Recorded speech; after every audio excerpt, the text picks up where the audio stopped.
Bon, ben, je crois qu'on va démarrer. Bienvenue à tous pour cette troisième édition des Fashion Tech Days. C'est un événement qui est organisé par tous les membres de Norcrea. Norcrea est une association d'entreprises. On est 50 entreprises des Hauts-de-France qui essayons d'expérimenter des nouveaux modèles pour la mode et le textile ensemble. Des très grandes entreprises, des toutes petites entreprises, des distributeurs, des écoles, toutes sortes d'acteurs qui ont décidé de travailler ensemble sur des projets extrêmement concrets pour que tous nos business communs s'améliorent dans tous les sens du terme, s'améliorent en étant meilleurs pour l'environnement et la planète, s'améliore pour être meilleur pour les hommes et les femmes, ou les femmes et les hommes qui y travaillent. Et c'est pour ça que le thème de cette session, c'est l'homme au cœur de l'innovation. On a voulu aborder l'innovation sous cet angle et se dire que souvent on aborde l'innovation par la technologie. Il y a une technologie et tout le monde cherche qu'est-ce qu'on va faire avec cette technologie. Mais que parfois on oublie un peu de l'aborder du côté des gens, nous, comment on vit, à quoi on rêve, qu'est-ce qu'on souhaite pour notre propre futur. Donc c'est la thématique transversale de ces 2 jours, c'est comment remettre l'homme au cœur de l'innovation.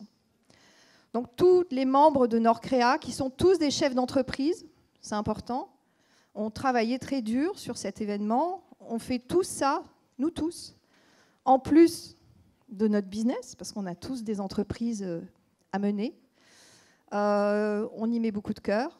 Donc on espère de vous faire partager un bon moment. On espère que vous allez vous rencontrer. C'est vraiment le but principal de cette manifestation. C'est que tous les innovateurs se rencontrent, que les grands groupes travaillent avec les startups. Il y en a 60 qui vous attendent dans la salle d'à côté avec des technologies, mais pas seulement, des idées, des façons de voir les choses, des façons de présenter les choses qui nous ont paru très intéressantes. Donc évidemment, on vous invite à beaucoup parler, beaucoup échanger, beaucoup coopérer pendant cet événement. Vous pourrez aussi faire des choses. Vous avez une animation extraordinaire qui est dans le hall, où vous pouvez créer un vêtement grâce à la réalité virtuelle. Il y a aussi une animation où vous pourrez vous entraîner à reconnaître des tissus et leurs performances. Voilà, il y a tout un tas de petits ateliers que vous pouvez découvrir pendant ces 2 jours.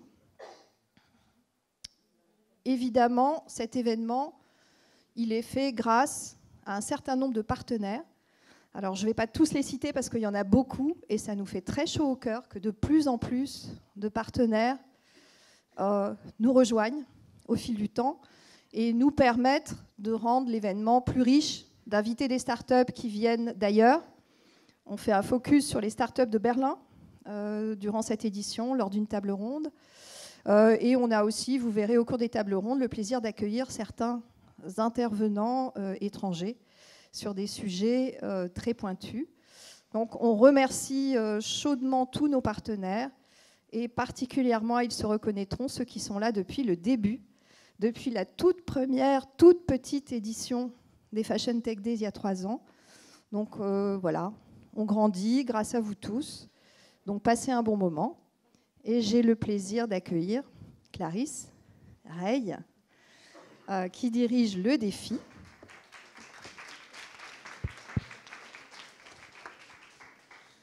Et qui va vous parler de la mode et de l'innovation, parce que c'est quand même notre sujet clé pendant ces 2 jours.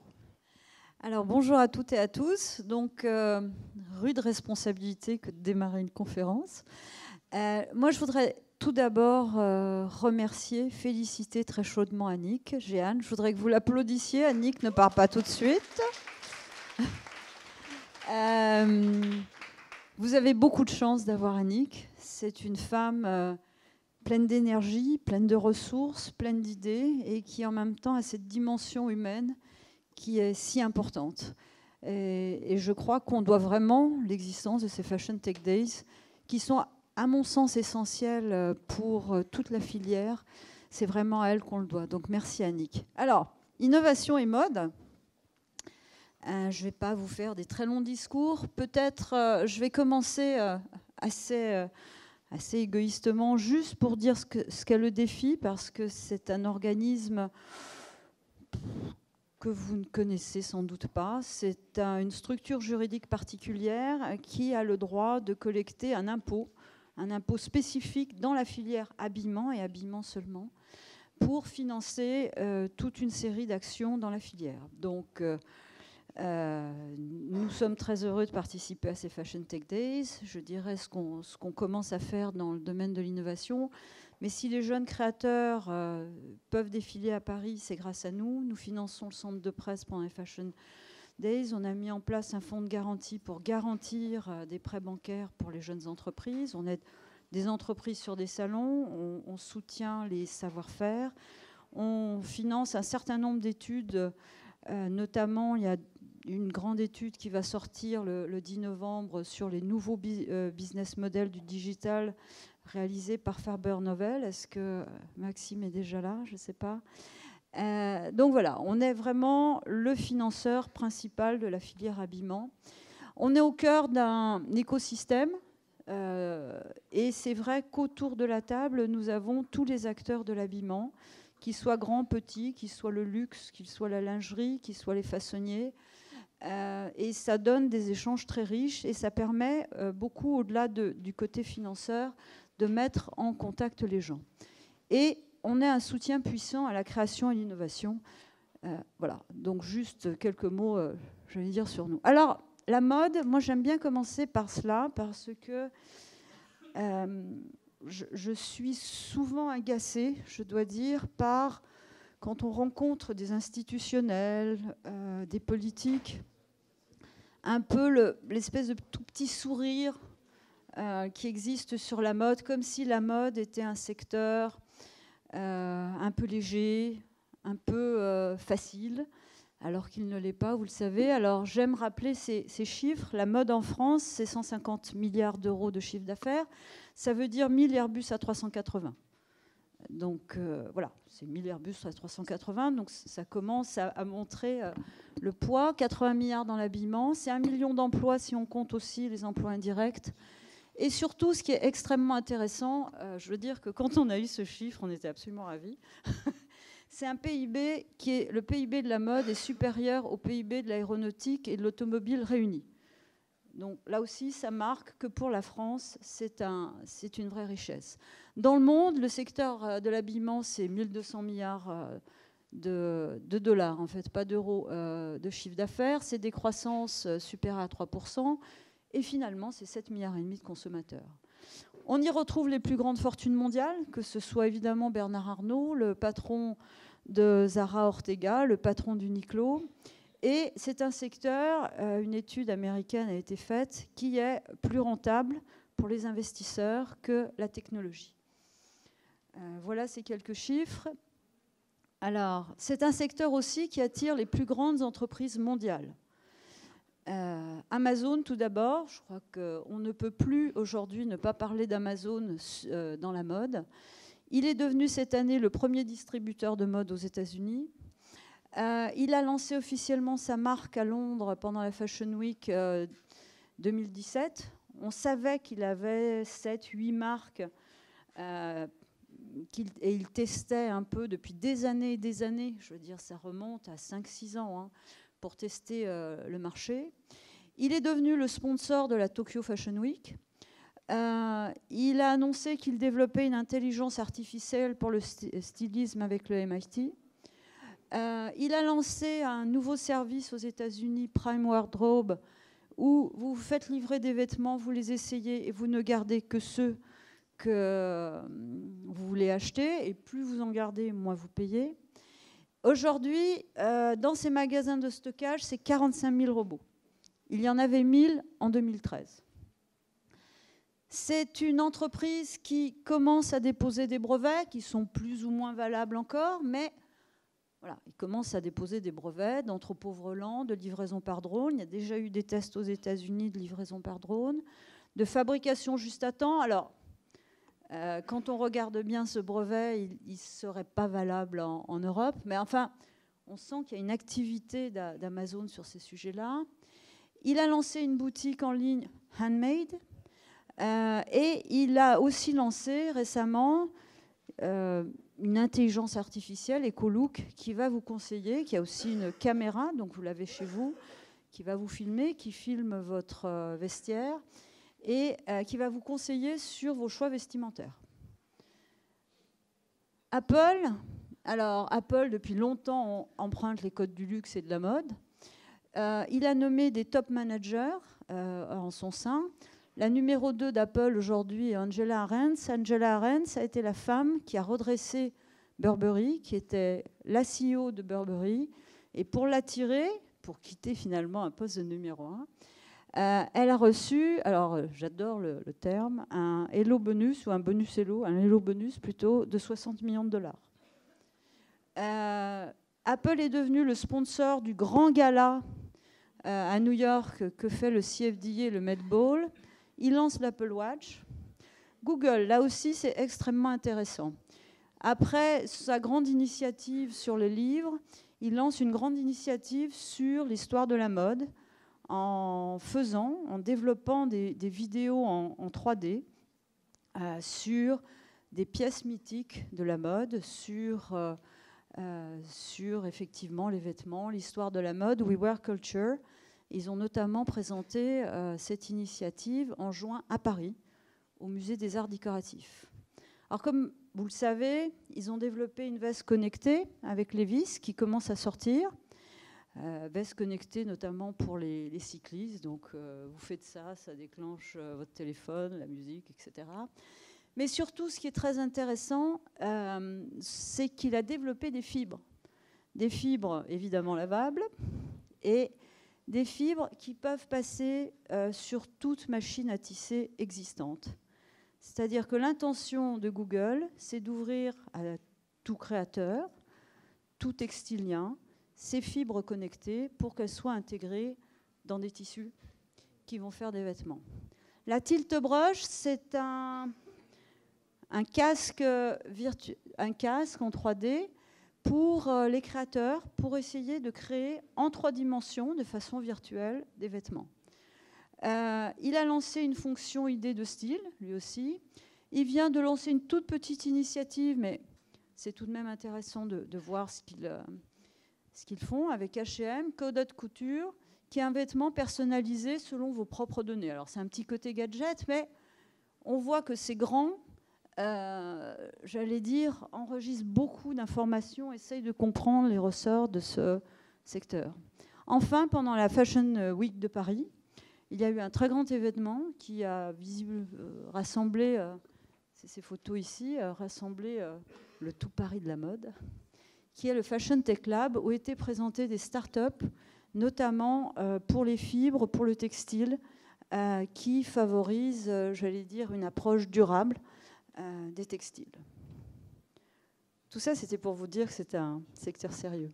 Alors la mode, je crois qu'il faut se rendre compte que c'est le secteur le plus innovant au monde.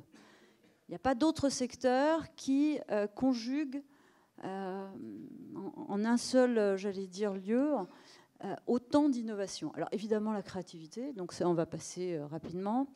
La digitalisation, on le voit, elle imprègne tout. Elle imprègne, je veux dire, que ce soit l'échange de données au niveau de la fabrication, les échanges entre donneurs d'ordre, fabricants, que ce soit au niveau des services, que ce soit au niveau de la distribution. Alors, c'est un secteur où l'innovation non technologique est extrêmement importante. Et l'OCDE considère que l'innovation non technologique compte pour plus de 50% dans l'innovation au sens large. Donc cette innovation non technologique qui ne se traduit pas par des machines est essentielle. Les technologies, alors là, on a une explosion. Je veux dire, on commence à parler d'impression 3D, de réalité virtuelle, d'intelligence artificielle, de robots, de drones. Beaucoup d'innovations en matière de textile, les vêtements connectés. Donc, c'est un renouvellement constant. Donc, renouvellement constant, je veux dire, est consubstantiel à l'innovation. Mais ce qui est aussi très intéressant, c'est que la mode est souvent un précurseur, en tous les cas je vais dire un lanceur d'alerte presque, de la société. Les tendances de mode, tout d'abord, quand on regarde bien, je veux dire, les grands créateurs qui marquent l'histoire de la mode, ils sont en fait toujours associés, pour l'instant principalement pour les femmes, à de très grandes ruptures, j'allais dire, de la condition féminine. Donc évidemment, c'est l'abandon du corset, c'est le pantalon en 1920, c'est la fermeture éclair. On ne mesure pas combien la fermeture éclair a été clé pour la libération de la femme, parce que soudain, elles ont pu s'habiller toutes seules et ne plus avoir besoin de quelqu'un pour mettre le corset, etc. C'est Chanel, bien sûr, qui a révolutionné finalement la vie de la femme. Après la Seconde Guerre mondiale, c'est le New Look en 1947, c'est les jeans pour les femmes à partir de 1950. Yves Saint Laurent, qui est l'affirmation d'une femme qui investit les territoires masculins, notamment le domaine du travail. La lingerie. Il y a une très belle exposition lingerie, Karine est là. Karine est là, soutenue par le défi, qui montre bien comment, et un très beau livre également, combien l'évolution de la lingerie est très symptomatique de l'évolution de la condition de la femme. Alors, la démocratisation aussi, avec une mode qui, depuis les années 65-70, s'inspire de la rue et qui n'est plus simplement l'affirmation d'un créateur de génie et qui influence tout le monde. J'ai voulu mettre quand même un petit mot sur les hommes, parce que les changements sur la mode en ce moment montrent une mode légèrement plus colorée pour les hommes, et les hommes qui avant, j'allais dire, avant la révolution industrielle, étaient eux très richement vêtus, avec des couleurs, avec des accessoires. Il y a eu un long tunnel où un homme sérieux se devait être en costume noir. On voit quelque chose comme, j'allais dire, une sortie des stéréotypes pour les hommes. C'est aussi la mode, l'importance des communautés, avec une exigence pour les gens également de personnalisation. C'est-à-dire que les gens, aujourd'hui, veulent à la fois qu'on s'adresse à eux, veulent à la fois avoir des produits personnalisés, mais aussi, je veux dire, de prendre en compte ce phénomène de communauté, notamment grâce aux réseaux sociaux. L'esthétisation du monde, quand vous regardez autour de vous, effectivement, partout, vous voyez des émergences, effectivement, de cette exigence de beauté qui avant était réservée simplement à l'art, et un art qui était restreint à quelques personnes privilégiées. Un consommateur intelligent et proactif, c'est-à-dire que le consommateur n'est plus là à attendre, notamment que la marque lui dicte quelque chose. Il agit à tout niveau. L'émergence de l'émotion, du sens, de considération écologique, et là j'ai voulu mettre au sens large, c'est-à-dire c'est non seulement les aspects pollution, mais également attention aux personnes, comment, je veux dire, ce vêtement a été fabriqué, dans quelles conditions. Il y a eu évidemment le Rana Plaza qui, je pense, marque et marquera de plus en plus l'influence, une grosse influence sur la filière. Avant-hier, la Cour européenne de la Haye a accepté les plaintes des ouvriers du Rana Plaza contre les marques, notamment européennes, qui étaient impliquées et qui étaient impliquées dans la fabrication à ce moment-là.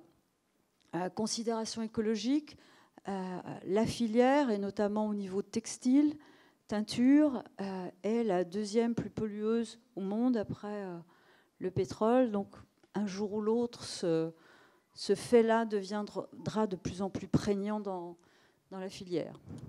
L'attrait pour l'artisanat, depuis, disons, oui, c'est assez récent, 2-3 ans, on sent que les consommateurs veulent de plus en plus, pas tout le temps, pas toujours, mais font attention made in, font attention à l'artisanat, aux conditions dans lesquelles les choses sont faites.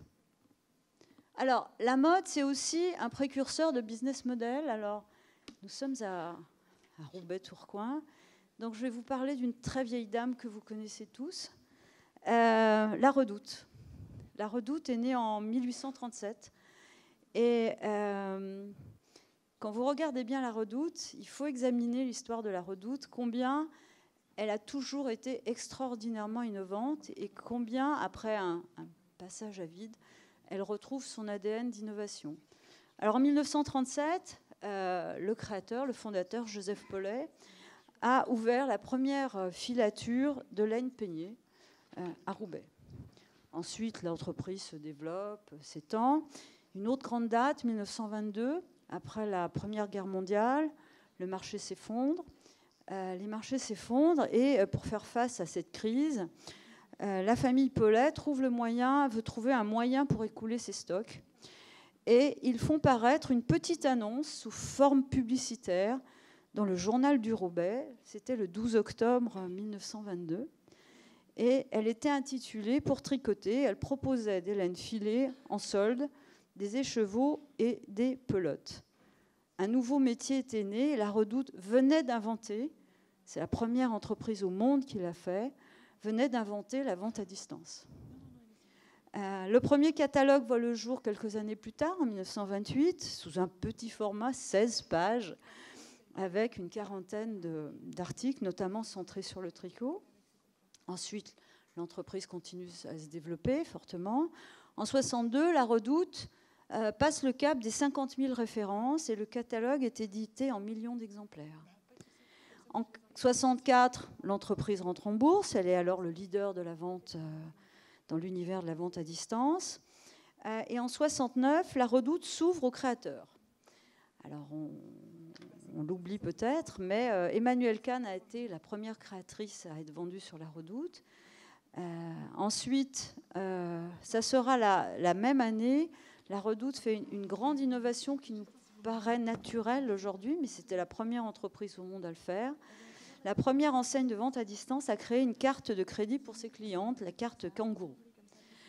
En 1983, la Redoute a développé le réseau de proximité Relais Colis chez les commerçants à travers toute la France. En 1984, la Redoute est la première entreprise au monde à faire une livraison en 48 heures chrono. Elle passera après en 24 heures. Aujourd'hui, elle continue à innover. Elle est passée d'un marketing quantitatif à un marketing plus qualitatif. Elle a mis en place sur un certain nombre de lignes de produits la capacité entre votre commande et l'expédition en 2 heures. Donc c'est quand même énormément. Ce leader, j'allais dire, de la vente à distance a commencé à ouvrir des boutiques, notamment des boutiques vitrines, notamment dans l'ameublement. Et elle a continué son action autour des jeunes créateurs. Alors on se souvient peut-être pas que Saint-Laurent, Castelbajac, Karl Lagerfeld ont été vendus sur la Redoute. Et aujourd'hui, ce sont les nouveaux talents de demain, comme Coralie Marabel, Vanda Nilon, Atelier Bartavel, et Becre Journée. Donc simplement pour vous dire que, voilà, je veux dire, dans une entreprise qui, en plus, dans votre région, dans votre ADN, je veux dire, vous avez un concentré d'innovation, de nouveaux modèles économiques. Alors, historiquement, ça a été évidemment la mondialisation et ce qui a été extrêmement dur, les délocalisations. Je veux dire, à l'époque, je me souviens qu'on dira le textile délocalise, le textile, l'habillement, tout ça, ce sont des entreprises du passé. Et je me souviens avoir eu à l'époque des discussions avec notamment des cabinets ministériels en disant non, c'est simplement le premier secteur à le faire. Et tous les autres secteurs le feront, l'automobile et l'aéronautique. Et j'avais en face de moi des interlocuteurs qui n'y croyaient juste pas. Alors, aujourd'hui, qu'est-ce qu'on peut se dire? Sur quoi vont bouger les business models? Alors d'abord, le rapport de force en faveur du consommateur, ça c'est clair et net. La transparence, l'exigence de transparence, le fonctionnement en écosystème. C'est sans doute l'un des premiers secteurs qui passe vers une nouvelle forme d'organisation de filière où il y a à la fois coopération, compétition et où il y a beaucoup d'échanges, croisés dans tous les sens au lieu d'un fonctionnement linéaire. Le digital, alors, ce que je trouve extraordinaire dans le digital, on dit oui, le digital, c'est que ça force notamment les marques à revenir juste aux basiques du commerce. Faire attention à son client, bien le livrer, etc. Si un client n'est pas content, je veux dire, si dans une boutique les choses ne se passent pas bien, c'est quand même plus pratique du coup de commander en ligne. La rapidité et l'agilité, donc ça c'est un énorme enjeu pour les entreprises de toute la filière. C'est-à-dire que les collections se raccourcissent, les exigences se font plus grandes, etc. Donc la rapidité, l'agilité des entreprises vont être clés pour les entreprises. Des nouveaux services aux consommateurs, bien sûr, des marques qui se rapprochent des ressorts du monde de l'art contemporain, où le produit devient nécessaire mais plus suffisant. C'est-à-dire qu'il y a encore quelques années, faire un beau produit, une belle collection suffisait dans la mode. Aujourd'hui, c'est totalement insuffisant. Ça ne peut plus permettre, et nous on le dit aux créateurs, ne peut plus permettre à un créateur de développer sa marque. Il faut des ressorts beaucoup plus larges et donc beaucoup plus complexes, une capacité à s'adresser à des communautés, à être sur Instagram, à faire des événements et à faire des performances. Et une marque, un créateur doit s'attacher aussi à créer une marque qui a une cote. Et c'est pour ça que je parle de l'art contemporain, c'est que c'est un peu comme les artistes dans le monde contemporain, ils doivent avoir une cote. Et il faut réfléchir comment on développe sa cote. Et les marques, les créateurs doivent penser à cela. Et le produit fait partie de cette action. L'interaction entre la réalité et le virtuel, alors c'est l'omnicanal, je pense qu'on en parlera, mais aussi on voit de plus en plus avec les expériences de réalité virtuelle, comment les choses s'interfacent. L'importance du storytelling et l'image qu'on peut rapprocher de ce phénomène de cote, c'est-à-dire qu'il est illusoire maintenant pour un créateur de ne pas raconter une histoire sur ce qu'il est, ce qu'il veut exprimer. Mais ça va... Alors, vous dites, oui, bien sûr, voilà, image, Instagram, tout ça. Mais ça va beaucoup plus loin, c'est-à-dire que maintenant, vous avez des marques, des conseils en communication mondiaux qui vont même étudier en neuropsychologie, en neurologie, comment fonctionne le cerveau humain, comment les individus se forment une opinion à partir des informations qu'on leur fournit, et comment leur environnement, leur communauté influence cette prise de décision. Donc, vous avez maintenant, et notamment par exemple Gap, qui étudie vraiment, je veux dire, mais au plan scientifique, y compris en faisant des scanners, etc., comment se forme la décision. Donc, et on s'aperçoit que dans ce contexte-là, le storytelling, c'est pas simplement raconter une jolie histoire, c'est ce qui permet au cerveau humain de retenir une information et de créer de l'émotion. Donc ça, c'est extrêmement puissant. Évidemment, la création d'un lien fort des individus et des communautés. L'analyse fine des comportements, c'est évidemment l'explosion du big data. Alors on sait combien de temps vous restez là, comment, si vous, voilà, tout ce que vous aimez. Et toutes ces données sont malaxées pour vous proposer, pour nous proposer des choix qui sont censés nous attirer. Après, ça pose des problèmes, à mon sens, extrêmement importants de liberté, de protection de la vie privée. J'appartiens finalement à une génération pour qui la vie privée est quelque chose d'important. Voilà. Alors, voilà, les innovations au cœur de la mode. L'innovation touche donc tous les aspects de la filière. La création, bien sûr, la fabrication, la logistique, la distribution, la communication, le marketing, les pratiques et les utilisations du consommateur final. C'est-à-dire que c'est un secteur où l'innovation est partout et sous toutes ses formes. j'en viens à penser qu'il commence à être difficile de parler de chaîne de valeur au sens classique du terme. On a appris la chaîne de valeur, voilà, recherche, développement, production, marketing, etc. On a plutôt l'impression qu'il y a une espèce d'explosion de cela et qu'il y a une espèce de constellation d'étapes de valeur ajoutée et que chaque entreprise doit trouver son chemin personnel pour exprimer finalement un circuit de valeur qui lui est personnel. Le produit, je vous l'ai dit, nécessaire mais non suffisant. Alors, dernier point, le défi de l'innovation.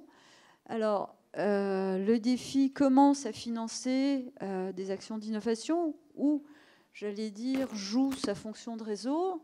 En fonction de réseau, sans que ça n'ait rien coûté, nous avons mis en relation l'Institut français de la mode et l'école 42, qui est l'école d'informatique de Xavier Niel, d'où sortent des programmes communs et où des tandems digitaux et mode se forment depuis 2 ans et c'est très, très satisfaisant.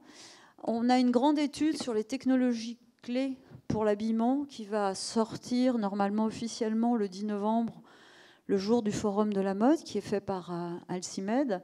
Et quand on voit ces technologies clés, l'impression que ça donne, c'est que ce n'est pas optionnel, quoi. Il va falloir que toutes les entreprises se les approprient d'une façon ou d'une autre, plus ou moins, je veux dire, de façon plus ou moins profonde, mais qu'il est assez peu probable qu'une entreprise dans le secteur de la mode puisse s'en passer. Donc il y en a, on en a distingué 11. Un annuaire Fashion Tech qui va être réalisé par ModLab, est-ce que Fabrice est là? Une veille prospective par notre chère Noémie Balmain. Lève-toi, Noémie. Voilà. Qui a changé son nom de Closette en Futur 404. Alors 404, c'est en général ce qui vous saute à la figure sur Internet quand quelque chose ne veut pas s'ouvrir. C'est une erreur. Et c'est donc le futur qu'on ne peut pas prédire. Et donc depuis quelques semaines, Noémie fait un article qui est mis sur le blog du défi, sur les réseaux sociaux du défi, sur des points extrêmement innovants. On a vraiment demandé à Noémie des choses très innovantes, je veux dire, qui tiltent. Station F. Alors Station F, c'est l'incubateur de Xavier Niel, c'est le plus grand incubateur européen d'Europe et du monde, qui a été inauguré en juin dernier. Et nous finançons 12 startups de Fashion Tech qui démarrent là, à Station F. L'idée étant de, voilà, qu'est-ce qui se passe au confluent de la techno, du digital, de la mode, comment ça fait. C'est un peu, voilà, le défi aide pour lancer des choses, aussi pour que ça donne de plus de visibilité. Soutien à des Fashion Tech Days, c'est pour ça qu'on est là aujourd'hui. Et on essaye petit à petit, alors on est une petite structure, donc on fait ça un peu à notre rythme. On essaye sur nos réseaux sociaux, sur notre blog, de donner des informations pertinentes pour la filière. On analyse par exemple, je veux dire, certains succès, pourquoi, des innovations beaucoup, et des actes, par exemple, importants d'acteurs de la filière qui nous semblent être des petites alertes. Voilà un peu ce que je voulais vous dire sur innovation et mode. Il y aurait beaucoup à dire, mais vraiment la mode est un concentré d'innovation. Il ne faut surtout pas penser que l'innovation égale techno. C'est tout le reste. Je veux dire, c'est tout ce qui permet à une entreprise d'offrir un service, un produit de façon originale, adaptée à la personne. Et c'est tout ça qu'il faut prendre en compte. Alors maintenant, j'aimerais bien que, peut-être pas de questions, mais s'il y en a, oui, mais peut-être des témoignages de personnes qui veulent dire quelque chose sur ce qui leur semble important dans ce grand sujet de innovation et mode. Beau. C'est beau. Qu'est-ce que tu dis, Annick? Wake up. Alors le café peut être pris à côté, c'est ça, avec les startups, c'est ça? Enfin voilà, on peut échanger après. Moi je suis là les 2 jours, donc on peut échanger. Mais bon, le but c'était de se dire, la mode c'est un secteur essentiel de l'économie. Beaucoup d'autres secteurs auraient intérêt à prendre exemple sur la mode et que l'innovation est absolument dans tous les domaines et que la mode est un exemple, j'allais dire, de filière innovante et qu'il faut la prendre comme telle. Merci.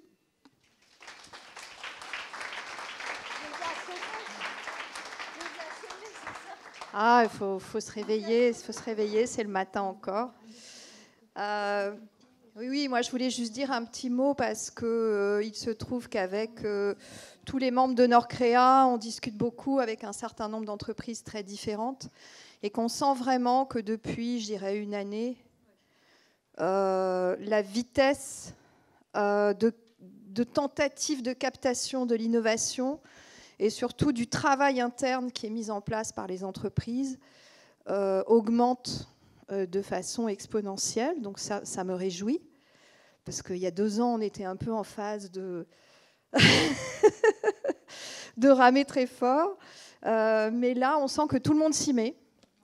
Et ça, c'est extraordinaire, parce que tout le monde ne s'y met pas dans toutes les filières. Donc là, je trouve que c'est assez général tout d'un coup. Tout le monde bouge, tout le monde cherche, tout le monde se pose des questions, tout le monde s'ouvre, tout le monde va rencontrer des acteurs différents, des clusters, des ONG, des startups. Et ça, c'est vraiment l'essentiel, je crois. C'est de se nourrir, de s'ouvrir, d'aller interagir avec des acteurs qui font déjà des choses, qui ont déjà développé des savoir-faire, que ce soit des savoir-faire de comment sourcer mieux, ou que ce soit des savoir-faire d'intelligence artificielle. Vous voyez, il y a des tas de sortes d'innovations. Et c'est aussi le but de ces 2 jours, c'est de pouvoir échanger, se rencontrer, voir toutes les choses qui sont en face, qui sont absolument extraordinaires. Et voilà, c'est ce qu'on vous souhaite pendant ces 2 jours. C'est essentiel ce que tu dis, parce que, en tous les cas, nous, au défi, ça fait 3 ans qu'on essayait de parler d'innovation dans la filière, avec un succès, nous dirons, modéré. On va être gentil, ça, modéré. Aujourd'hui, c'est vrai que ça s'ouvre, et que c'est aussi sur une tendance générale en France où ce qui est différent devient moins choquant et intéresse. Et ça va poser aussi, alors je ne l'ai pas évoqué, mais des questions, des vraies questions de management. C'est-à-dire qu'on ne va plus pouvoir diriger les gens de façon top-down, on ne va plus pouvoir encapsuler et objectifier, je ne sais pas bien comment dire, les gens dans des process, c'est-à-dire de demander à des gens finalement d'appliquer des process point barre. On va être obligé de s'adresser de nouveau à l'intelligence des gens et pas nécessairement appliquer des process. Donc ça va être des gros changements.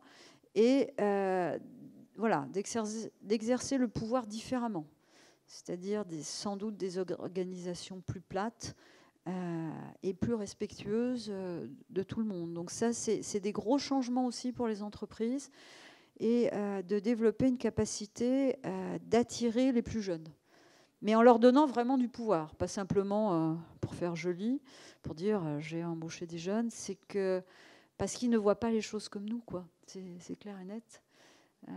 Voilà, ils vivent dans un monde. D'abord, c'est eux qui font le futur, et il faut avoir cette humilité-là, et il faut leur donner le pouvoir et les écouter. Donc, c'est un très gros enjeu de management derrière. Oui, moi je dirais de management interne et surtout d'un nouveau management qui existe très peu, qui est du management d'écosystème. Alors, qu'est-ce que ça veut dire ? Ça veut dire que on entendra une grande spécialiste cet après-midi, Isabelle Delannoy, qui nous en parlera. C'est-à-dire que tout seul, une entreprise toute seule, aussi puissante, aussi grande, aussi magnifique soit-elle, ne pourra pas subsister si elle reste toute seule. C'est-à-dire qu'elle va devoir créer des tas de petites tentacules, des rhizomes, qui vont aller se greffer, se nourrir, chercher, et ça en dynamique continuelle. Donc, ce n'est pas facile. Ça, c'est vraiment un management très, très, très différent. De laisser sortir les collaborateurs, de laisser faire Facebook aux collaborateurs, de laisser les collaborateurs se lier, chercher eux-mêmes, se mettre en réseau, être curieux, amener la nourriture à l'entreprise. Ça déstabilise certains, ça c'est sûr, mais on peut l'apprendre aussi. On peut tester, on peut expérimenter, et puis quand on le fait depuis un certain temps, on ne peut plus du tout faire autrement. Voilà, ça, c'est ce qu'on peut voir vraiment autour de nous dans tous les exemples qui sont là. Je pense qu'il y aura des témoignages de grands groupes tout à l'heure qui expliqueront comment ils ont un petit peu mis le doigt dans l'engrenage et comment tout d'un coup, toute l'entreprise en fait les a aspirés pour continuer cette ouverture et cette collaboration, parce que c'est ce que veulent les gens dans l'entreprise, tout simplement, parce qu'ils sont aussi des gens comme tout le monde. Et c'est ce que veulent tous les consommateurs et donc tous les collaborateurs. Plus d'ouverture, plus de nourriture et plus de capacité à monter des projets par eux-mêmes, à expérimenter des choses qui viennent d'eux. Et on ne sait pas des fois ce qui va se passer, mais souvent il se passe des choses super. Voilà. Merci beaucoup Clarisse.